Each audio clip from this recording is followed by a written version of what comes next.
Hi everybody, कैसे हैं आप लोग। आई होप आप सभी लोग अच्छे होंगे, सेफ होंगे और अच्छे से पढ़ाई भी कर रहे होंगे।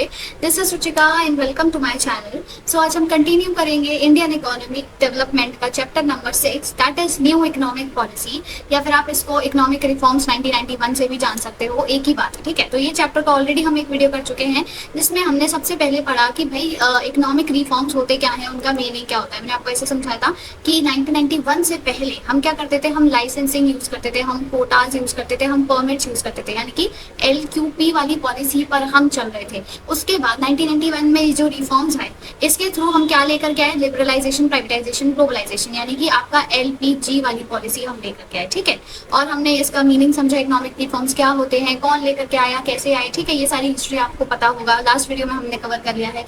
नीड पड़ी कि भाई इसकी जरूरत क्या थी, क्या क्या जरूरत थी। भाई सरकार पर ना बहुत ज्यादा कर्ज हो गया था, ह्यूज डेट्स थे, हमारे फॉरेन एक्सचेंज रिजर्व्स गिर रहे थे, कम थे हमारे पास, पब्लिक सेक्टर की परफॉर्मेंस बहुत ज्यादा पुअर थी, इन्फ्लेशन बहुत ज्यादा था हमारे कंट्री में, और हमारा जो बैलेंस ऑफ पेमेंट्स था, यानी कि हमारे इम्पोर्ट्स ज्यादा थे, एक्सपोर्ट्स कम थे, वो एडवर्स था। एडवर्स कब होता है, जब इम्पोर्ट ज्यादा कर रहे हैं, हम एक्सपोर्ट कम कर रहे हैं। ठीक है, तो ये सारे कारण थे जिसकी वजह से हमको ये पॉलिसी लेकर के आनी पड़ी। राइट, अब इस पॉलिसी के ये जो इकोनॉमिक रिफॉर्म्स हैं या फिर ये जो न्यू इकोनॉमिक पॉलिसी है, इसके कुछ एलिमेंट्स हैं। एलिमेंट्स क्या है, एलिमेंट्स हैं आपके लिबरलाइजेशन, प्राइवेटाइजेशन एंड ग्लोबलाइजेशन। ये 3 एलिमेंट्स हैं। LPG से आप याद रख सकते हो, इट्स LPG। ठीक है, LPG means liquid actually, liberalisation, privatisation and globalisation. Right, अब इन तीनों ही एलिमेंट्स को हमको इस वीडियो में डिटेल में पढ़ना है, यानी कि हम इस पूरे वीडियो में सिर्फ लिबरलाइजेशन के बारे में पढ़ेंगे, प्राइवेटाइजेशन के बारे में पढ़ेंगे और ग्लोबलाइजेशन के बारे में, और इनकी क्या क्या जरूरत पड़ी,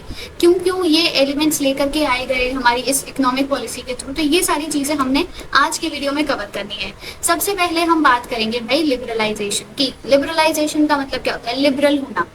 लिबरल का अगर हम लिटरल टर्म देखें तो होता है किसी को छूट देना, किसी को फ्रीडम देना, किसी को थोड़ी आजादी देना। ठीक है, उस पर से बंदिशें हटा देना, रोक टोक हटा देना, जितनी भी रिस्ट्रिक्शंस लगा रखी है तुम लोगों ने वो हटा देना। तो लिबरलाइजेशन का एक्चुअल मीनिंग जो होता है वही यहाँ पर है इस न्यू इकोनॉमिक पॉलिसी में। इसमें क्या मतलब है, freedom of the producers from direct और physical controls imposed by the government. तो सरकार ने जो भी प्रोड्यूसर्स पे मतलब रिस्ट्रिक्शंस लगा रखी थी, जो भी रोक टोक लगा रखी थी, ठीक है, कंट्रोल्स थे, वो सबको या तो हटाना या फिर थोड़ा बहुत कम करना जरूरत के हिसाब से, उसको कहते हैं लिबरलाइजेशन। लिबरलाइजेशन का मतलब आपको समझ आ गया।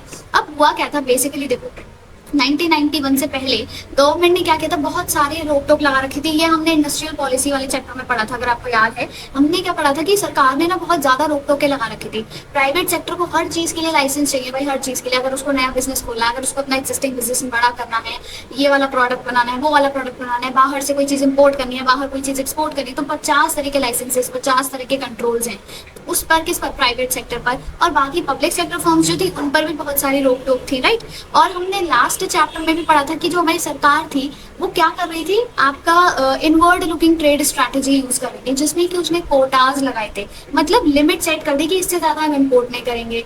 और उसने क्या किया था, उसने टैरिफ्स लगा दिए थे, मतलब अगर कोई चीज है उस जितने का भी आप इम्पोर्ट करो उस पर टैक्स लग जाएगा, एक तरह से ये समझ लो। तो ये सारी चीजें लगा दी थी ना, ये सब हमने पिछले चैप्टर में पढ़ा है। तो यही सारी चीजों को या तो हटा दिया या फिर कम कर दिया इस पॉलिसी के थ्रू।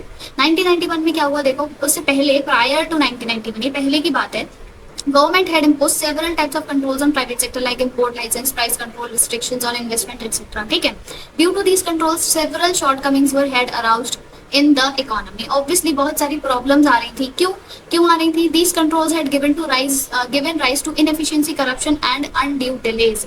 क्योंकि क्या हुआ था देखो, प्राइवेट सेक्टर में तो बहुत सारी रोक टोक है, सारा मतलब आप कह लो ताम झाम किसके हाथ में, सिर्फ पब्लिक सेक्टर के हाथ में। वो पब्लिक सेक्टर को ही ज्यादा ग्रो करने पर ध्यान दे रहे थे, उन पर कम रोक टोक थी या फिर नहीं रोक टोक थी।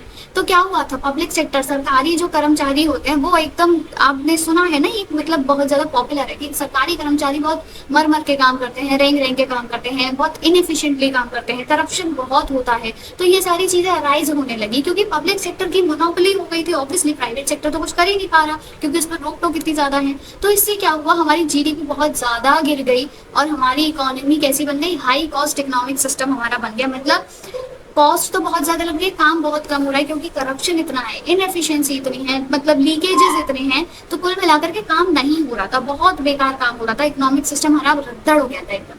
So there was a need to put greater reliance on market forces rather than checks and controls. तो सरकार ने सोचा कि अब हम क्या करते हैं, जो जितने भी चेक्स मतलब ये जो कंट्रोल्स हैं, रिस्ट्रिक्शंस हैं, इन्हें अब हम हटाते हैं। अब जरूरत है हमको मार्केट फोर्सेस पर अप्लाई करने की, रिलाई करने की। मार्केट फोर्सेस पर रिलाई करना मतलब जो डिमांड एंड सप्लाई फोर्सेस हैं वो अपने आप खुद से तय करेंगे कि हमें कितना बनाना है, कितना नहीं बनाना है, क्या करना है, कैसे करना है। हमको मतलब सरकार को दखल अंदाजी ज्यादा ना करनी पड़े। समझ में आया? तो यानी कि कंट्रोल्स हटा दिए, रेस्ट्रिक्शंस हटा दी, टैरिफ्स को हटा दिए, सब हटाए और बहुत जगह पर कम किए। तो ये सारी चीजें थी जिसकी वजह से क्या हुआ, हमारी इकोनॉमी थोड़ा फिर आगे ग्रो कर पाई 1991 के बाद। तो पॉलिसी ऑफ लिबरलाइजेशन जो है, जो लिबरलाइजेशन की पॉलिसी जो है, it was based on the assumption that market forces would drive the economy towards the path of competitive growth and development. Obviously जब आप रोक टोक हटा दोगे, यानी कि बाहर की जो कंपनीज हैं वो आके हमारी कंट्री में इन्वेस्ट करेंगी और लोगों को नए नए प्रोडक्ट्स मिलेंगे, वैरायटी ऑफ प्रोडक्ट्स मिलेंगे, कंपटीशन बढ़ेगा, हमारे जो डोमेस्टिक प्रोड्यूसर्स हैं वो उनको एक्सपोजर मिलेगा बाहर की दुनिया का, राइट। तो इससे क्या होगा, हमारी ग्रोथ और डेवलपमेंट ज्यादा अच्छे से हो पाएगा। तो लिबरलाइजेशन का सिंपल लिटरल मीनिंग यही है, रोक टोक हटाना। जो लिटरल मीनिंग है वही एक्चुअली यहाँ पर मीनिंग है। अब ये जो लिबरलाइजेशन पॉलिसी है ये हमने पढ़ लिया, ठीक है, कंपेटिटिव ग्रोथ एंड डेवलपमेंट वगैरह पर बेस्ड थी। अब इसके अंदर में 4 तरह के इकोनॉमिक रिफॉर्म्स आते हैं। कौन से आते हैं? सबसे पहला इंडस्ट्रियल सेक्टर रिफॉर्म्स, फिर आता है फाइनेंशियल सेक्टर रिफॉर्म्स, फिर आता है एक्सटर्नल सेक्टर रिफॉर्म्स, फिर आता है फिस्कल रिफॉर्म्स। कौन से हो गए? इंडस्ट्रियल, फाइनेंशियल, एक्सटर्नल और फिस्कल। ठीक है, 4 नाम आपको याद रखने हैं। क्या क्या नाम थे फटाफट से यहाँ पे रिवाइज करो, साथ के साथ याद करते चलना है। देखो यहाँ पे ऐसा नहीं कि सिर्फ पढ़ने आ रहे हो फिर 4 जगह दोबारा पढ़ोगे तब याद करोगे, नो, जल्दी से आप रिवाइज करो क्या क्या हमने पढ़ा, कौन से थे। सबसे पहला हमारे पास था इंडस्ट्रियल सेक्टर रिफॉर्म्स, फिर हमारे पास आएगा फाइनेंशियल सेक्टर रिफॉर्म्स, फिर हमारे पास आएगा एक्सटर्नल सेक्टर रिफॉर्म्स और लास्ट हमारे पास आएगा fiscal sector reforms. Industrial, financial, external sector और आपका फिस्कल। ठीक है, अब एक एक करके हम इनको पढ़ते हैं कि भाई इंडस्ट्रियल ये वगैरह सब क्या क्या।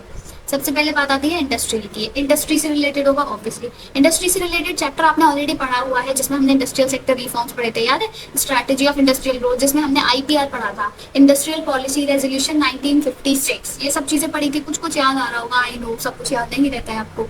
तो इसमें क्या क्या रिफॉर्म्स हुए, मतलब क्या क्या रिफॉर्म्स का मतलब क्या होता है? चेंजेस। तो क्या क्या चेंजेस लेकर के आई सरकार इंडस्ट्रियल सेक्टर में, इंडस्ट्रीज के कॉन्टेक्स्ट में क्या क्या लेकर आई? सबसे पहले अबॉलिशन ऑफ, रुको ये तो देख ही नहीं रहा, सबसे पहले क्या लेकर आई? Abolition of industrial licensing. Industrial licensing हटा दी। अब इसका मतलब क्या हुआ?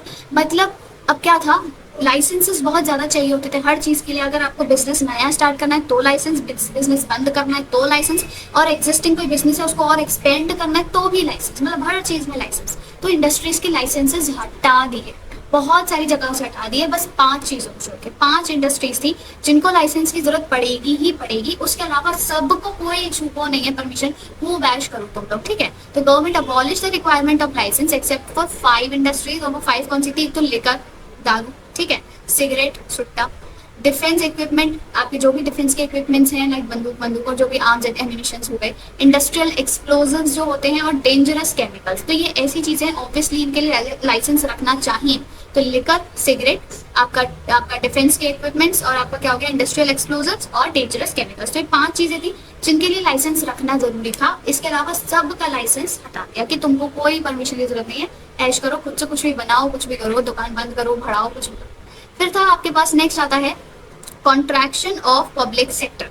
पब्लिक सेक्टर को कॉन्ट्रैक्ट कर दिया। कॉन्ट्रैक्ट मतलब सिकोड़ना, कोई चीज का साइज कम करना, है ना। किसी चीज का साइज कम हो जाता है हम कहते हैं कॉन्ट्रैक्ट हो गई है, श्रिंक हो गई है। तो यानी कि पब्लिक सेक्टर को हमने पढ़ा था ना, पब्लिक सेक्टर को बहुत ज्यादा छूटें थी और प्राइवेट सेक्टर पे बहुत ज्यादा रेस्ट्रिक्शंस थी। सरकार क्या कर रही थी? प्राइवेट सेक्टर को इतना मतलब आप कह लो बढ़ावा नहीं दे रही थी, इतना प्रमोट नहीं कर रही थी, पब्लिक सेक्टर में ज्यादा ध्यान दे रही थी। और जिसकी वजह से अभी जस्ट हमने पढ़ा कि भाई बहुत सारी धांधलेबाजी हो गई, करप्शन हो गया, इनएफिशिएंसी राइज हो गई, ये सब हुआ। तो क्या किया सरकार ने? अब सोचा कि ऐसा करते हैं, पब्लिक सेक्टर को थोड़ा कम करते हैं, हम प्राइवेट को मौका देते, प्राइवेट को अपॉर्चुनिटी देते। तो उन्होंने क्या किया? पब्लिक सेक्टर का साइज कम कर दिया, ठीक है। यानी कि पब्लिक सेक्टर से हटा, मतलब बहुत सारी जो पब्लिक सेक्टर आपकी फर्म्स थी उनको प्राइवेट कर दिया, कह लो। तो क्या किया? Number of industries reserved for public sector was reduced from 17 to 8। पहले 17 पब्लिक सेक्टर फॉर्म्स थी, अब वो 17 में से कितनी बची फिर आपके साथ 8 9 हटा दी, सिर्फ 8 को ही रिजर्व रखा कि नहीं ये 8 सरकारी रहेंगी। फिर उन 8 को भी घटा के फिर क्या कर दिया, सिर्फ 2 ही रहने दिया।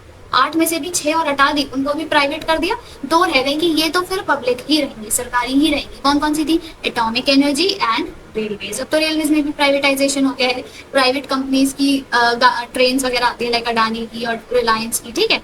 पर अब क्या है, अभी मतलब अभी की हम बात करें तो 2 आपके सरकारी रह गई सिर्फ, यानी कि कॉन्ट्रैक्ट हो गया पब्लिक सेक्टर। फिर आपका आता है, फिर क्या किया, डी रिजर्वेशन कर दिया प्रोडक्शन एरियाज का। डी रिजर्वेशन कर दिया मतलब many production areas were D reserve which were earlier reserve for SSI, यानी कि स्मॉल स्केल इंडस्ट्रीज। तो बहुत सारी चीजें थी जो कि स्मॉल स्केल इंडस्ट्रीज के लिए रखी हुई थी। ये भी हमने पिछले चैप्टर में पढ़ा था, स्ट्रैटेजी ऑफ इंडस्ट्रियल ग्रोथ में एसएसआईज का कॉन्सेप्ट क्या होता है, स्मॉल स्केल इंडस्ट्रीज, है ना।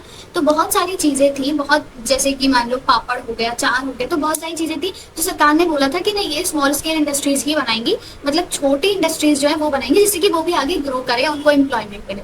पर यहाँ पर ये भी खत्म कर दिया, खत्म मतलब थोड़ा कम कर दिया। बहुत सारी चीजें थी जिनको बोला कि नहीं अब सिर्फ स्मॉल स्केल इंडस्ट्रीज नहीं कोई भी बना सकता है, तो यानी कि डी रिजर्वेशन कर दिया। पहले सिर्फ स्मॉल स्केल इंडस्ट्रीज के लिए वो रिजर्व थी वो चीजें, अब वो सबके लिए तो डी रिजर्वेशन हो गया, राइट। फिर नेक्स्ट आता है हमारे पास और क्या किया सरकार ने, आपका एक्सपेंशन ऑफ प्रोडक्शन कैपेसिटी।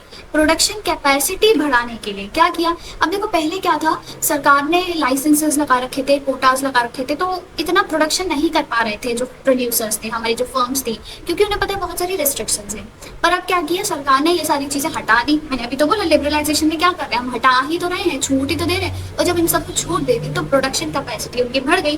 तो ये सारी चीजें कि भाई कौन कितना बनाएगा, कैसे बनाएगा, किसके लिए बनाएगा, ये सारी चीजें छोड़ दी गई मार्केट कंडीशंस पर। मार्केट और मार्केट के जो डिमांड एंड सप्लाई फोर्सेस हैं वो डिसाइड करेंगे कि क्या चीज कितनी बनाई जाएगी, कितनी किस चीज की डिमांड है उतना ही हम सप्लाई करें, और जितनी सप्लाई हो रही है उतना ही लोग ऑटोमेटिकली डिमांड करने लगेंगे। तो ये सारी चीजें मार्केट कंडीशंस पे छोड़ दी गई। So what to produce and how much to produce was now a matter of producers choice. Producer खुद से डिसाइड कर लेगा, ठीक है, depending on market conditions. Freedom from licensing implied freedom from capacity constraints. तो कैपेसिटी कंस्ट्रेंट्स जो थे हमारे कोटास वगैरह उनको हटा दिया, उनसे फ्रीडम मिल गई थी, ठीक है। तो हम खुद से अब डिसाइड कर सकते थे, हम मतलब प्रोड्यूसर्स खुद से डिसाइड कर सकते थे कि भाई हमें कितना क्या बनाना है, किसके लिए बनाना है, कैसे बनाना है। लास्ट उसने क्या किया सरकार ने, freedom to import capital goods. अब पहले हमारे पास ये भी फ्रीडम नहीं थी कि अगर हमको कोई मशीन चाहिए, कोई टेक्नोलॉजी चाहिए तो हम बाहर से इम्पोर्ट कर लें, क्योंकि कोटास टैरिफ्स इतने ज्यादा थे। पर अब ये भी छूट मिल गई हमको। Permission was no longer required from the government to enter into international agreements for the import of technology. अगर हमको कोई टेक्नोलॉजी इम्पोर्ट करनी है, कोई मशीन इम्पोर्ट करनी है, कुछ भी एक्साइज सामान इम्पोर्ट करना है, तो हमको सरकार की परमिशन की जरूरत नहीं है, बिकॉज सरकार ने खुद हमको लिबरलाइज किया है, हमको फ्रीडम दी है, तो हम क्यों पूछे सरकार से। तो ये सारी चीजें थी, यानी कि ये क्या है, अब देखो ये आपके सिर्फ इंडस्ट्रियल सेक्टर रिफॉर्म्स है। लिबरलाइजेशन में हमने 4 पढ़े थे ना, कौन कौन से थे दोबारा से बताओ, industrial sector, financial sector, external sector और फिस्कल। तो ये आपके हो गए इंडस्ट्रियल सेक्टर। अब इसके बाद नेक्स्ट आता है आपका financial sector reforms. Financial sector reforms क्या है, ऑब्वियसली फाइनेंस से रिलेटेड, लाइक ओके, समझ में आया। फाइनेंस से रिलेटेड क्या है, देखो फाइनेंशियल सेक्टर में हमारे 2 चीजें आती हैं। हमारा जो फाइनेंशियल सेक्टर है उसमें क्या क्या चीजें आ जाती हैं, एक तो आपका आता है banking and non banking financial institutions, ठीक है। कौन कौन से, एक तो बैंकिंग इंस्टीट्यूशंस एंड एक नॉन बैंकिंग इंस्टीट्यूशंस। समझ आ गया, बैंकिंग एंड नॉन बैंकिंग। और आपका क्या आता है, स्टॉक एक्सचेंज, एक हो गया हमारे स्टॉक एक्सचेंज, और हमारा क्या हो गया फॉरेन एक्सचेंज, और एक है फॉरेन एक्सचेंज। तो क्या क्या आते हैं ये दोनों, एक तो banking and non banking financial institution. फिर आता है आपका स्टॉक एक्सचेंज मार्केट, एक आ जाता है आपका फाइनेंशियल एक्सचेंज मार्केट, ठीक है, सॉरी फॉरेन एक्सचेंज मार्केट। अब फाइनेंशियल पूरा ये जो इन तीनों को मिला के हमारा फाइनेंशियल मार्केट बनता है। अभी जो फाइनेंशियल मार्केट होता है इसे कौन कंट्रोल करता है, कौन रेगुलेट करता है, इसे करती है आरबीआई। तो हमारा आरबीआई रेगुलेट करता है, कंट्रोल करता है पूरे फाइनेंशियल मार्केट को, यानी कि स्टॉक मार्केट को भी, आपके फॉरेन एक्सचेंज मार्केट को भी, आपके जितने भी बैंकिंग इंस्टीट्यूशन है उनको भी, और आपके जितने नॉन बैंकिंग इंस्टीट्यूशन है उनको भी, राइट। अब क्या हुआ, liberalisation policy shifted the role of RBI from a regulator to a facilitator. पहले आरबीआई रेगुलेटर था, वो रेगुलेट करता था, अब वो फैसिलिटेट करता है। रेगुलेटर और फैसिलिटेटर में क्या फर्क है, रेगुलेटर मतलब जो सिर्फ रेगुलेट करेगा, मतलब निर्देश देगा, कह लो आपको ऑर्डर्स देगा, पर फैसिलिटेटर मतलब जो आपको सहारा दे रहा है, एक तरह से आपकी हेल्प कर रहा है। तो तो फैसिलिटेटर बन गया RBI. Now market forces decide the interest rate structure, volume and the pattern of investment. पहले आरबीआई ये सब डिसाइड करता था कि कितना इन्वेस्टमेंट होगा, कितने रुपए का इन्वेस्टमेंट होगा, कैसे इंटरेस्ट रेट डिसाइड किए जाएंगे, पर अब ये सब मार्केट फोर्सेस खुद से डिसाइड करेंगे, ठीक है। This led to the emergence of private bankers in the Indian banking industry. और धीरे धीरे प्राइवेट बैंकिंग भी आने लगी, मतलब प्राइवेट बैंक्स भी आने लगी हमारी इंडस्ट्री में। और आज के टाइम पे बहुत सारे प्राइवेट बैंक्स हैं। इनफैक्ट जो मतलब अगर टॉप 3 बैंक्स, बड़े मेन बैंक्स देखे जाएं इंडिया के, उनमें 2 तो प्राइवेट ही हैं। एक आपका हो गया एचडीएफसी और एक आपका हो गया आईसीआईसीआई, तीसरा एसबीआई, मतलब 3 है ना, तो एसबीआई, एचडीएफसी, आईसीआईसीआई। तो एसबीआई एक पब्लिक है, बाकी 2 तो प्राइवेट है। तो प्राइवेट बैंक्स की इमरजेंस हुई, मतलब वो लोग भी आने लगे। और फाइनेंशियल इंस्टीट्यूट एफआईआईज जो होते हैं, यानी कि foreign institutional investment, are also allowed to invest in Indian financial markets. मतलब बाहर की जो फॉरेन आपके वो होते हैं, इंस्टीट्यूशंस होते हैं, वो भी यहाँ पे आके इन्वेस्ट कर सकते हैं। और अब देखो बाहर की बैंक्स भी आके खुलने लगी हमारी कंट्री में, बहुत सारी हैं। आप जैसे आपका एक है डीसीबी बैंक है, और आपकी बहुत सारी हैं, जर्मन बैंक्स हैं, कुछ चाइना की बैंक है, एचएसबीसी बैंक है, हांगकांग शंघाई बैंकिंग कॉर्पोरेशन, तो बहुत सारी है। मतलब कुल मिला के बाहर की कंट्रीज को भी अलाउ किया गया है कि आप भी अपने फाइनेंशियल इंस्टीट्यूशन यहाँ पे आके खोलो। और यहाँ पर भी पब्लिक के अलावा प्राइवेट सेक्टर को भी अलाउ किया गया अपने इसमें फाइनेंशियल सेक्टर में अलाउ, मतलब एंटर करने के लिए, ठीक है। तो धीरे धीरे इससे क्या हुआ, लिबरलाइजेशन पॉलिसी से financial sector multi dimensional growth की तरफ बढ़ने लगा और अच्छी अच्छी ग्रोथ करने लगी। तो इसमें सिर्फ यही है, फाइनेंशियल सेक्टर हो गया। इसके बाद कौन सा था, एक्सटर्नल सेक्टर। हाँ, इसके बाद अच्छा फिस्कल रिफॉर्म्स है। हम फिस्कल रिफॉर्म्स पढ़ लेंगे पहले। फिस्कल रिफॉर्म्स में देखो क्या हुआ, पहले तो कलर चेंज कर लेते हैं अच्छा सा। अब फिस्कल रिफॉर्म्स में देखो क्या हुआ आपका। फिस्कल रिफॉर्म्स किससे रिलेटेड होते हैं, एक्सपेंडिचर और रेवेन्यू। सरकार का जो खर्चा हो रहा है, सरकार की जो कमाई हो रही है। कमाई कहाँ से होती है, हम लोग टैक्सेस देते हैं ना, वही तो सरकार की कमाई है। तो वहां से सरकार की कमाई हो रही है बराबर, और वो फिर हम पे खर्चा कर रही है। तो ये खर्चा और रेवेन्यू, मतलब एक्सपेंडिचर और रेवेन्यू, इन दोनों से रिलेटेड होती है फिस्कल रिफॉर्म्स। तो फिस्कल पॉलिसी किसके हाथ में होती है, गवर्नमेंट के हाथ में, ये भी याद रखना है। तो टैक्सेशन जो होता है वो एक इंपॉर्टेंट कॉम्पोनेंट होता है ऑब्वियसली फिस्कल रिफॉर्म्स का, ठीक है। एंड टैक्सेस इसमें 2 तरीके से क्लासिफाई किए जा सकते हैं। कुछ होते हैं आपके डायरेक्ट टैक्सेस, कुछ होते हैं इनडायरेक्ट टैक्सेस। कौन कौन से होते हैं, एक तो हमारे पास है डायरेक्ट टैक्सेस और एक हमारे पास है इनडायरेक्ट टैक्सेस। अब ये डायरेक्ट और इनडायरेक्ट कैसे होते हैं, डायरेक्ट टैक्सेस देखो वो होते हैं जिनका बर्डन हम दूसरों पे नहीं डाल सकते, जिनका बर्डन हम किसी और पे नहीं डाल सकते। पर इनडायरेक्ट होते हैं जिनका बर्डन हम दूसरों पे डाल सकते हैं। अब इन डायरेक्ट में, जैसे डायरेक्ट का एग्जांपल कैसे हो गया आपका, इनकम टैक्स। डायरेक्ट का एग्जांपल हो गया इनकम टैक्स। आप 50,000 रुपए महीने कमा रहे हो, उस पर आप इनकम टैक्स भरोगे तो आप ही भरोगे ना, आपकी जगह कोई और तो नहीं भरेगा। कमा कौन रहा है, आप। नौकरी कौन कर रहे हो, आप, तो ऑब्वियसली टैक्स भी आप भरोगे। तो ये हो गया इनकम टैक्स। और ये किसका एग्जाम्पल है, डायरेक्ट का। पर इनडायरेक्ट का क्या हो सकता है, जैसे कि मान लो मैं क्या हूँ, मैं दुकानदार हूँ, मैं ब्रेड्स वगैरह बेचती हूँ। अब मैं होलसेल से जहाँ से खरीद के लाती हूँ, उसने क्या किया, टैक्स बढ़ा दिया थोड़ा सा। पहले 5% था, 12% टैक्स लगा दिया उसने। तो अब मेरे को तो महंगा पड़ेगा वो सामान जब मैं उससे खरीदूंगी ऑब्वियसली। तो पहले मान लो कोई वो ब्रेड के पैकेट 300 के थे, तब मुझे 320 रुपए के पड़ रहे हैं। तो इससे क्या होगा, मेरा प्रॉफिट कम होगा, क्योंकि अगर मैं आगे बेचूंगी तो मुझे, अगर मैं उसी रेट पे बेचती हूँ, जैसे कि मान लो पहले मुझे 300 रुपए का पड़ रहा था और मैं बेचती थी 400 रुपए का, तो मेरे को पूरा सीधा सीधा 100 रुपए का प्रॉफिट हो रहा था। पर अब क्या होगा, अब मेरे को 320 का पड़ रहा है और अभी भी अगर मैं 400 का बेचूं तो मुझे सिर्फ 80 का प्रॉफिट हो गया, यानी कि 20 का घाटा हुआ। क्या हो गया, 20 का घाटा हुआ। तो मैं ये घाटा मेरा जो है उसको कवर करने के लिए, मतलब जो मैंने टैक्स दिया उसको कवर करने के लिए मैं आप लोगों से एक्स्ट्रा चार्ज कर सकती हूँ। मैं प्राइस बढ़ा दूंगी, मैं 400 की जगह 420 का कर दूंगी, 440 का कर दूंगी, कह दूंगी कि भाई टैक्स लग गया, टैक्स ऊपर से महंगा आ रहा है, ऐसे बोलते हैं ना लोग। तो ये इसका बर्डन हम दूसरों पे शिफ्ट कर सकते हैं, तो वो होते हैं इनडायरेक्ट टैक्सेस। तो डायरेक्ट और इनडायरेक्ट टैक्सेस समझ आ गया, ठीक है।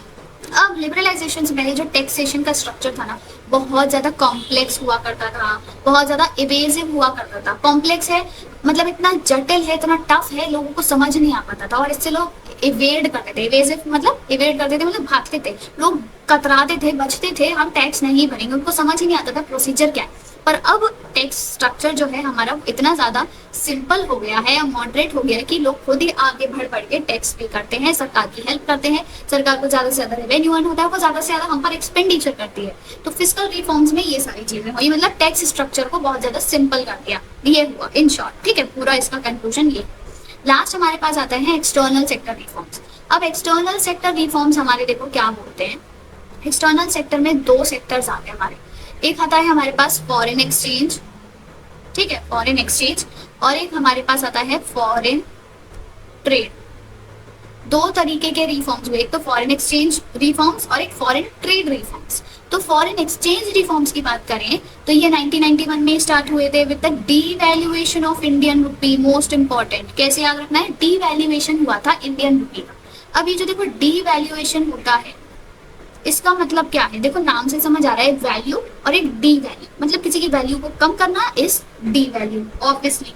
तो हम किसकी वैल्यू कम कर रहे हैं, इंडियन रुपी की, डीवैल्यूएशन ऑफ इंडियन रुपी।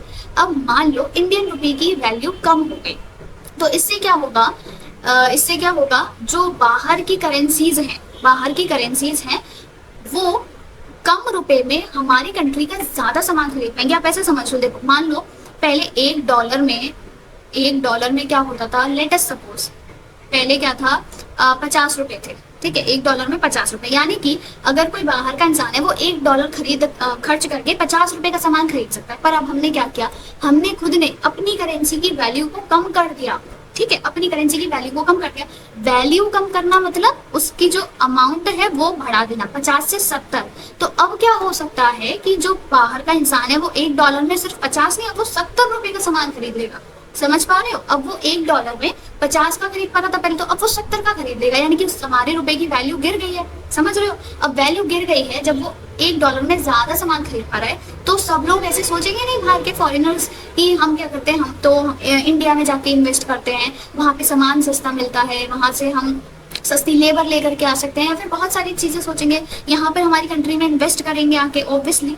तो हमारी कंट्री में फॉरेन इन्वेस्टमेंट हमको चाहिए था, हमको फॉरेक्स रिजर्व चाहिए थे, इसीलिए हमने क्या किया, हमारी कंट्री का डीवैल्यूएशन किया। तो ये याद रखना है, डीवैल्यूएशन क्यों किया जाता है, जिससे कि हम फॉरेन एक्सचेंज को, फॉरेन रिजर्व्स को अट्रैक्ट कर सके। तो डीवैल्यूएशन क्या हुआ, it means lowering the value of a currency in relation to other currencies of the world. After the liberalisation policy 1991 the forex market was left to the free play of market forces. तो क्या हुआ कि ये सारी चीजें हुई, हमारे पास बहुत सारा फॉरेन एक्सचेंज रिजर्व आया, और 1991 के बाद ये जो फॉरेक्स मार्केट है आपका, इसको छोड़ दिया गया कि ये मार्केट फोर्सेस पर ही रिलाई करे। और फॉरेन ट्रेड पॉलिसी का क्या हुआ, ये तो हमने फॉरेन एक्सचेंज रिफॉर्म्स पढ़े। अब फॉरेन ट्रेड रिफॉर्म्स क्या थे, फॉरेन ट्रेड रिफॉर्म्स में ये हुआ कि कोटाज जो थे और लाइसेंसेस जो थे वो अबॉलिश किए गए। ये तो हम जब से पढ़ ही रहे हैं, ठीक है, पहले जो मैंने पढ़ा था वो ओवरऑल था, अब हम अलग अलग सेक्टर वाइज पढ़ रहे हैं ना, तो ये तो हमने पढ़ लिया कि कोटाज हटा दिए, लाइसेंसेस हटा दिए, और क्या किया, इम्पोर्ट ड्यूटी में रिडक्शन किया, एक्सपोर्ट ड्यूटी हटा ही थी। इम्पोर्ट ड्यूटी मतलब कि अगर जो भी आप सामान मंगा रहे हो उस पर टैक्स वैक्स लगेगा, ठीक है, तो वो कम कर दिया। और एक्सपोर्ट ड्यूटी मतलब जो भी आप सामान भेज रहे हो उस पर टैक्स वैक्स लगेगा, तो वो सब हटा दिया। ड्यू टू इंक्रीज कम्पिटिटिवनेस, जैसे कि हमारी कंट्री में कॉम्पिटिशन बढ़े, हमारे डोमेस्टिक प्रोड्यूसर्स हैं उनको एक्सपोजर मिले, ये सारी चीजों की वजह से। तो एक्सटर्नल रिफॉर्म समझ आ गए। 4 रिफॉर्म्स हमने पढ़े, कौन कौन से, सबसे पहले हमने पढ़ा आपका इंडस्ट्रियल सेक्टर रिफॉर्म्स, फिर था फाइनेंशियल सेक्टर रिफॉर्म्स, फिर था एक्सटर्नल सेक्टर रिफॉर्म्स, और एक था फिस्कल रिफॉर्म्स। और आपके इंडस्ट्रियल सेक्टर में क्या किया, इंडस्ट्रीज पे से ये सारी चीजें हटा दी, लाइसेंस वगैरह ये हमने पढ़ा, डी रिजर्वेशन किया गया, पब्लिक को थोड़ा कम किया गया, प्राइवेट को बढ़ावा दिया गया। फिर उसके बाद हमने क्या पढ़ा, आपके फाइनेंशियल में आपका जो नॉन बैंकिंग और नॉन बैंकिंग था ये सब हमने पढ़ा था, और आपका फॉरेक्स मार्केट ये सब चीजें पढ़ी थी। फिस्कल रिफॉर्म्स में हमने पढ़ा टैक्स स्ट्रक्चर को बहुत ज्यादा सिंपल कर दिया, जिससे कि लोग बढ़ चढ़ के टैक्सेस पे करें। एक्सटर्नल सेक्टर में आपने अभी पढ़ी लिया। तो ये चारों रिफॉर्म्स हमको बताते हैं किसके बारे में, लिबरलाइजेशन की कैसे कैसे अलग अलग सेक्टर में छूट दी गई, आपके फिस्कल सेक्टर में कैसे दी गई, एक्सटर्नल सेक्टर में, फाइनेंशियल सेक्टर में। तो ये अब सब हो गया। अब इसके बाद नेक्स्ट आता है हमारे पास प्राइवेटाइजेशन। लिबरलाइजेशन पॉलिसी खत्म, अब आती है प्राइवेटाइजेशन की बात। लिबरलाइजेशन समझ आ गया था, छूट वगैरह दे देते। अब प्राइवेटाइजेशन में हम क्या करेंगे, प्राइवेटाइजेशन नाम से समझ आ रहा है चीजों को प्राइवेट कर देना, सिंपल। प्राइवेट मतलब जो सरकार के हाथों में नहीं है ऑब्वियसली, यानी कि अगर सरकार के पास कोई कंपनी है, ठीक है, मान लो कोई XYZ कंपनी है, उसमें सरकार के 100% शेयर्स उसके सरकार के पास है, 100% ओनर उसकी सरकार है, तो सरकार क्या करेगी, उसको बेच देगी किसी प्राइवेट इंसान को, मतलब ओनर इंडिविजुअल्स को, वो प्राइवेट कंपनी हो जाएगी। या फिर अगर कोई ऐसी कंपनी है जिसमें कि पब्लिक प्राइवेट दोनों की हिस्सेदारी, हमने पढ़ा है ना जॉइंट वेंचर्स जिन्हें हम कहते हैं, तो पब्लिक प्राइवेट दोनों की अगर हिस्सेदारी है तो क्या करेगी, सरकार अपना काफी सारा हिस्सा बेच देगी, जिससे कि क्या हो, वो ओनरशिप उसकी प्राइवेट की ही हो जाए। जैसे कि मान लो एक कंपनी है, ये हमने पढ़ा था, अगर आपको मैंने याद हो बताया होगा कि अगर 51% गवर्नमेंट के पास है, ठीक है, और 49% आपका किसी भी प्राइवेट इंडिविजुअल के पास, मतलब जिसके पास ज्यादा है उसकी कंपनी कहलाएगी। 51 गवर्नमेंट के पास है तो सरकारी कंपनी। अब इसने क्या किया, मान लो 1 या फिर 2% अपना बेच दिया, इसको दे दिया 2%, तो इसके पास हो गया 51, तो ये हो गई प्राइवेट कंपनी। तो इस तरीके से सरकार ने क्या किया, प्राइवेटाइजेशन किया। तो प्राइवेटाइजेशन का मतलब आपको समझ आ गया क्या होता है, प्राइवेट हैंड्स में दे देना किसी भी पब्लिक सेक्टर एंटरप्राइज को, वो कहलाता है simple privatisation. It is a process of involving the private sector in the ownership और operation of a state owned enterprise. ठीक है, it means simply the withdrawal of government ownership या management from the public sector. उसने क्या किया, withdraw कर लिया, अपनी ओनरशिप जो थी वो हटा दी, प्राइवेट को बेच दी। और ये 2 तरीके से हो सकता है, वही 2 तरीके जो जस्ट मैंने अभी बताए। Outright sale of government enterprise to the private entrepreneurs, या तो आप पूरा पूरा सरकारी कंपनी बेच दो, या फिर क्या करो, withdrawal of the government ownership and management from the mixed enterprise. Mixed जो है, जिनमें पब्लिक प्राइवेट दोनों है, तो उसमें से सरकार क्या करे, अपनी ओनरशिप को विड्रॉ कर ले।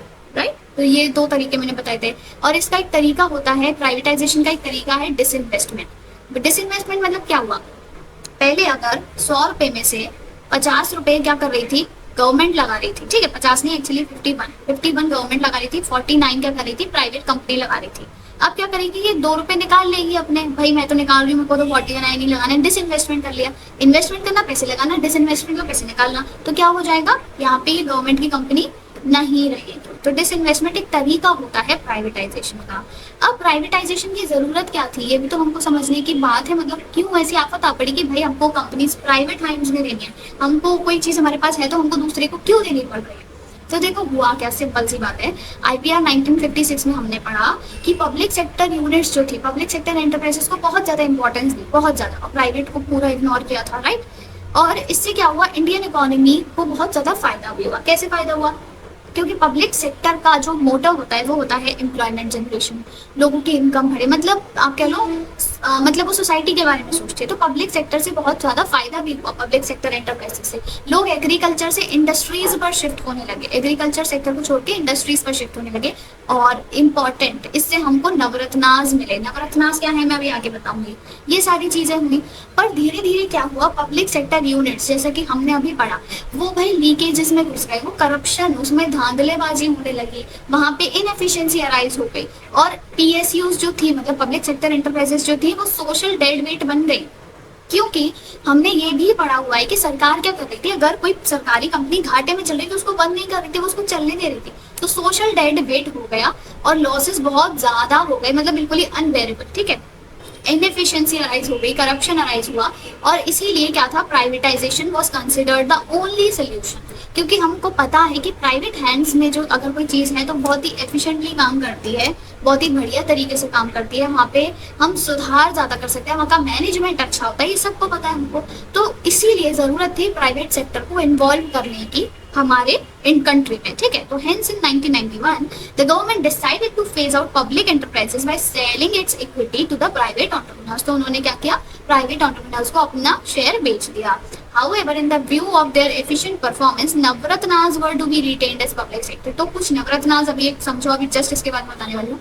नवरत्नास क्या है, कुछ कंपनीज होते हैं, तो उनको फिर भी रख लिया गया, उनको नहीं बेचा गया प्राइवेट को। क्यों, क्योंकि वो अच्छा काम कर रही थी और उनमें पोटेंशियल था कि वो आगे अच्छा काम कर सकते, सरकार को भरोसा था, तो उनको पब्लिक सेक्टर के लिए ही रख लिया गया।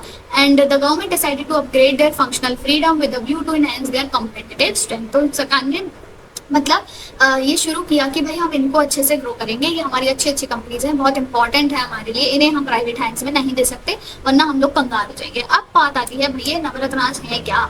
नवरत्नास देखो क्या होते हैं, सिंपल सी बात है। हाँ, नवरत्नास क्या होते हैं, refer to nine such profit making companies which are compared with 9 courtiers of the court of King Vikramaditya who were men of eminence and rare wisdom. आपने सुना होगा कि किंग विक्रमादित्य होते थे, उनके कोर्ट में 9 ऐसे लोग, अंकल लोग, मतलब मेन थे, ठीक है, जो कि बिल्कुल ही एक्स्ट्रा ऑर्डिनरी थे। उनके पास जो बुद्धि है वो किसी के पास नहीं है, उनके पास जो पोटेंशियल है वो किसी के पास नहीं है, तो उन्हें हम नवरत्न बोलते थे। 9 से नवरत्न, ठीक है, 9 रत्न थे एक तरह से। तो उन्हीं का ये मतलब कॉन्सेप्ट लेकर के 9 रत्न हमारी इंडस्ट्रीज में बनाए गए, जो पब्लिक सेक्टर के हाथ में थी। ठीक है, 9 रत्न थे। अब ये कौन से 9 रत्न थे, 9 इंडस्ट्रीज थी। सबसे पहला आपका आता है IOCL, Indian oil corporation limited, ये नाम याद करने की जरूरत नहीं, पर हाँ याद हो जाते तो कोई दिक्कत भी नहीं है। फिर आता है BPCL यानी कि Bharat petroleum corporation limited, ONGC oil and natural gas corporation, SAIL यानी कि स्टील अथॉरिटी ऑफ इंडिया, भेल मतलब Bharat heavy electricals limited, IPCL मतलब Indian petrochemicals corporation limited, BSNL, ये VSNL, BSNL नहीं है, BSNL अलग होता है, ये VSNL विदेश संचार निगम लिमिटेड, और BSNL होता है भारत संचार निगम लिमिटेड, ठीक है, तो वो इसमें नहीं है। फिर आता है नेक्स्ट आपके पास NTPC यानी कि national thermal power corporation and HPCL यानी कि हिंदुस्तान पेट्रोलियम कॉर्पोरेशन लिमिटेड।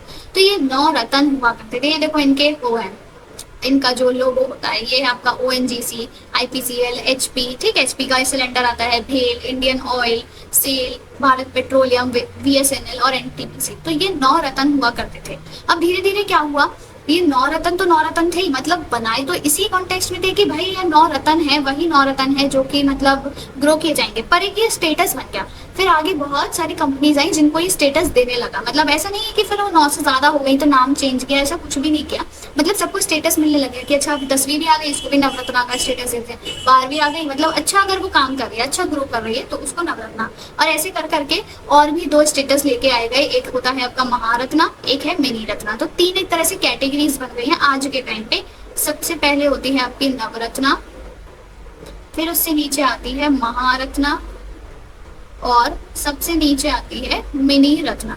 तो मतलब ये एक तरह से इनको स्टेटस मिलता जाता है, इस कैटेगरी में कंपनीज को डालते हैं उस हिसाब से वो कैसा काम कर रहे हैं, जिससे कि उन पर फिर ज्यादा जोर दिया जाता है कि अच्छा ये ज्यादा ग्रो कर सकते हैं। समझ आया? तो नवरत्ना समझ आ गई कि ये चीजें हुई थी। अब प्राइवेटाइजेशन के देखो मेरिट्स और डीमेरिट्स हैं, कुछ क्या क्या मेरिट्स और डीमेरिट्स हैं।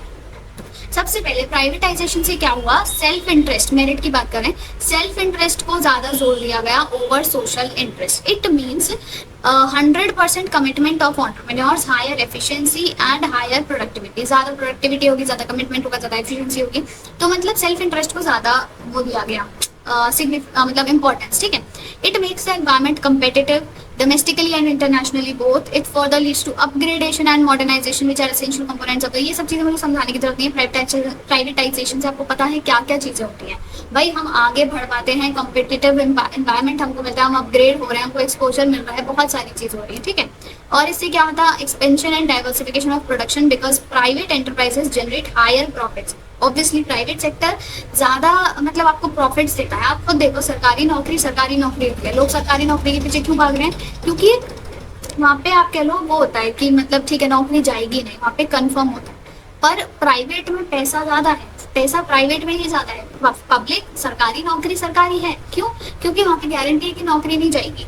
पर प्राइवेट में भी सरकारी मतलब प्राइवेट में क्या होता है, पैसा ज्यादा होता है, मतलब वहाँ पे काम लोग ज्यादा करते हैं, स्टाफ अच्छा होता है। किसी भी सरकारी और प्राइवेट बैंक में जाके देखो आपको पता चल जाएगा साफ। It also promotes consumer sovereignty, कुल मिलाकर के क्या कहते हैं, कंज्यूमर को ज्यादा आप कह लो चॉइस मिल पाती है, अच्छी क्वालिटी के प्रोडक्ट्स मिल पाते हैं। पर इसके कुछ डीमेरिट्स भी थे, क्या थे, सोशल इंटरेस्ट को इग्नोर किया गया। जस्ट अभी हमने पढ़ा कि सेल्फ इंटरेस्ट को ऊपर रखा गया सोशल इंटरेस्ट के ऊपर, ठीक है, सेल्फ इंटरेस्ट को ज्यादा इंपॉर्टेंस दी गई। तो यहाँ पे सोशल इंटरेस्ट, सोसाइटी का भला इग्नोर किया गया। And it encourages free market, free play of market forces. यहाँ पे डिमांड और सप्लाई का ही रोल हुआ करता था, जिससे कि क्या होता था, हमारे जो डिप्राइव्ड सेक्शंस हैं, इट इज डिप्राइव्ड सेक्शंस है, मतलब कुल मिला के जो पिछड़े लोग हैं हमारे, उनको ज्यादा चीजें नहीं मिल पाती थी, क्योंकि प्राइवेट सेक्टर प्रोड्यूस कर रहा है, उसको ज्यादा प्रॉफिट चाहिए, तो वो क्या करेगा, ऑब्वियसली ज्यादा महंगा सामान देगा। तो मतलब गरीबों को ये अपॉर्चुनिटी नहीं वो अवेल कर पाते। तो पब्लिक का क्या था, भले ही वो लॉस में है पर फिर भी वो सोसाइटी के बारे में सोचते थे, इसीलिए थोड़ी बहुत इक्वालिटी होती थी। या फिर आप कह लो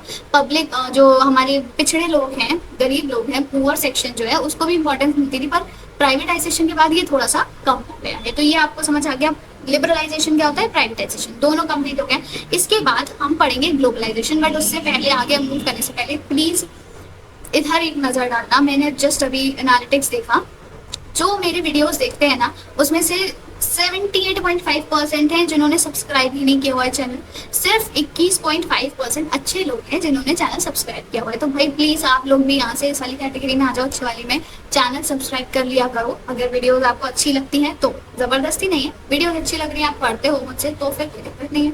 अब हम बात करते हैं हमारे ग्लोबलाइजेशन की। तो ग्लोबलाइजेशन में देखो क्या है, ग्लोबलाइजेशन का मतलब क्या होता है, ग्लोब से मिलना, ठीक है, ग्लोबलाइजेशन मतलब ग्लोब से मिलना। अब क्या हुआ देखो, हमने क्या किया, सबसे पहले हम लेकर के आए थे लिबरलाइजेशन। सबसे पहले हमने क्या किया, हम लेकर आए लिबरलाइजेशन।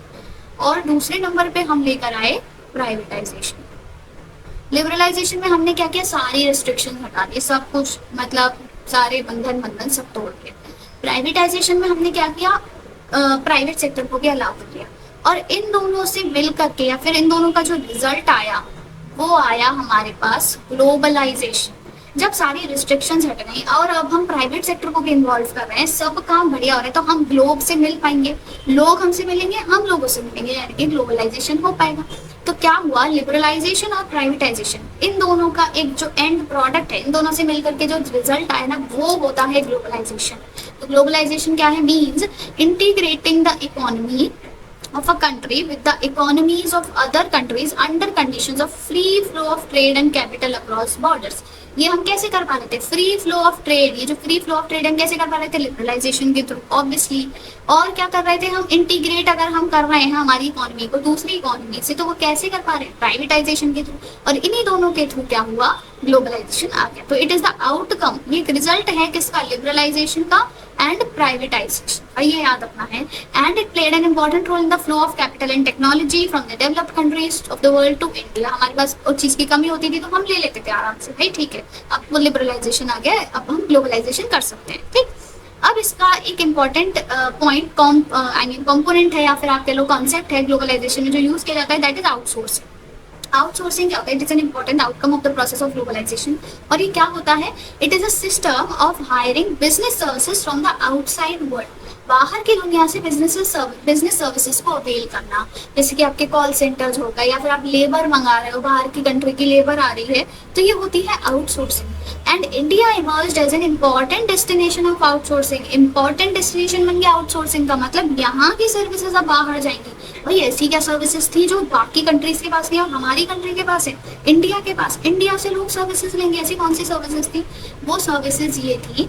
एक तो क्या था आपका cheap availability of labour in India. India में लेबर बहुत सस्ती है, तो यहाँ से लेबर लोग लेकर के जाते। और एक और क्या था, revolutionary growth of IT sector in India. IT sector बड़ी फुर्ती से ग्रो कर रहा था, तो कुल मिलाकर के आईटी सेक्टर और चीप अवेलेबिलिटी ऑफ लेबर, इन दोनों की वजह से जो हमारी कंट्री है वो एक इम्पॉर्टेंट सोर्स बन गई थी, इम्पॉर्टेंट डेस्टिनेशन बन गई थी आउटसोर्सिंग का। अब बात आती है policy strategies promoting globalisation of the Indian economy. मतलब ग्लोबलाइजेशन को प्रमोट करने के लिए हमारी कंट्री ने क्या क्या किया। सबसे पहले हमारी कंट्री ने किया increase in equity limit of foreign investment. Foreign investment की इक्विटी लिमिट एक्सटेंड कर दी। ये पहले क्या थी, 40% थी। इसका मतलब क्या होता है कि अगर जैसे कि मान लो 100 रुपए हैं, तो 100 रुपए में से जो फॉरेन इन्वेस्टमेंट है या फिर फॉरेन कंपनीज है वो सिर्फ 40 रुपए ही इन्वेस्ट कर सकती है, 40 से ज्यादा इन्वेस्ट नहीं कर सकती। पहले ऐसा था, पर अब बढ़ गया है और अलग अलग है। कहीं कहीं पर 74 भी है, देखो यहाँ पे मैंने ये लगाया भी हुआ है। अभी क्या है, अप टू 100% FDI अलाउ। अभी 100% तक भी, मतलब 100 के 100 रुपए भी कर सकती हैं, और वो अलग अलग सेक्टर में, जैसे कि मैन्युफैक्चरिंग में, कंस्ट्रक्शन में और IT में। 74% किसमें है, फार्मास्यूटिकल्स में, डिफेंस में। अप टू 49% किसमें है, air transport, private sector, banking. तो ये आपको याद रखना है। तो अब क्या है, जो आपका इक्विटी है, इक्विटी लिमिट है, वो एक्सटेंड कर दी गई। हालांकि फेमा जो आपका एक एक्ट होता है, एक आपका एक्ट होता है फेमा। फेमा का मतलब क्या होता है, फॉरेन एक्सचेंज मैनेजमेंट एक्ट। तो फॉरेन एक्सचेंज मैनेजमेंट एक्ट लाया गया देखने के लिए कि फॉरेन एक्सचेंज जो आ रहा है, जो 40 रुपए आ रहे हैं, इनमें कोई धांधलेबाजी तो नहीं हो रही है। भले ही छूट दे दिए, पर फिर भी एक्ट्स वगैरह बनाए गए जिससे कि हम लोग नजर रख सकें। फिर रिडक्शन इन टैरिफ रिड्यूस किया गया, ये तो हमने पढ़ ही लिया भाई, टैरिफ बैरियर्स हटा दिए, और जिससे कि हम अच्छे से ट्रेड कर सकें, इंडिया और बाकी दुनिया ट्रेड कर सके आराम से। विड्रॉल ऑफ कोटाज, ये भी हमने पढ़ा कि क्वांटिटेटिव रेस्ट्रिक्शंस, कि 100 अगर हमको 100 किलो मंगाना है तो हम 100 किलो मंगा लेंगे, कोई प्रॉब्लम नहीं है। सरकार की कोई रिस्ट्रिक्शन नहीं कि 40 ही मंगाना है, ऐसा कुछ नहीं है, ठीक है। लॉन्ग टर्म ट्रेड पॉलिसी, जो ट्रेड पॉलिसी थी, फॉरेन ट्रेड पॉलिसी, इसको लॉन्गर ड्यूरेशन के लिए रखा, जिससे कि हम और अच्छे से आगे काम कर सके। तो ये सारी चीजें थी जो ग्लोबलाइजेशन को प्रमोट करने के लिए रखी गई। एंड यस, आई होप आपको सारी चीजें समझ आ गई होंगी। देखो एक बार हम फटाफट से रिवाइज कर लेते हैं, हमने किया क्या क्या एक्चुअली। अब हम जल्दी से रिवाइज करते हैं। सबसे पहले हमने पढ़े 3 मेन एलिमेंट्स, ठीक है। 3 मेन एलिमेंट्स आपके क्या क्या थे? सबसे पहले आपका आता है लिबरलाइजेशन, ठीक है, लिबरलाइजेशन। फिर आपका आता है यहाँ पे प्राइवेटाइजेशन, फिर आपका आता है ग्लोबलाइजेशन, एलपीजी। लिबरलाइजेशन में हमने क्या पढ़ा कि छूट दे दी। 4 सेक्टर हमने अलग अलग पढ़े। सबसे पहले आपका कौन सा था? एक तो हो गया आपका फिजिकल, एक हो गया आपका एक्सटर्नल, ठीक है, जल्दी जल्दी में लिख रही हूँ। एक हो गया आपका फाइनेंशियल, फिर हो गया आपका इंडस्ट्री। ये 4 सेक्टर्स में मतलब इस अलग अलग तरीके से छूट दे दी गई। प्राइवेटाइजेशन में क्या किया भाई? चीजों को प्राइवेट कर दिया गया, प्राइवेट सेक्टर को इंक्लूड किया गया, ये सारी चीजें हमने पढ़ी। और इनको मिला करके एलपीजी को, एल और पी को मिला के ग्लोबलाइजेशन, यानी कि हम आराम से ट्रेड कर सकते हैं हम ग्लोब से। ये समझ आ गया तो आई होप आपको सारी चीजें समझ आ ही गई होंगी। और इसी के साथ हमारा आज का वीडियो खत्म होता है। नेक्स्ट वीडियो में हम पढ़ेंगे कि जो एलपीजी पॉलिसी है इसका एक काइंड ऑफ अप्रेजल की क्या क्या इसके अच्छे पॉइंट्स थे, क्या क्या नेगेटिव पॉइंट्स, तो ये सारी चीजें हम पढ़ेंगे। आप आई होप आपको वीडियो अच्छा लगा होगा, तो please do give it a like and do not forget to subscribe to my channel. Thank you.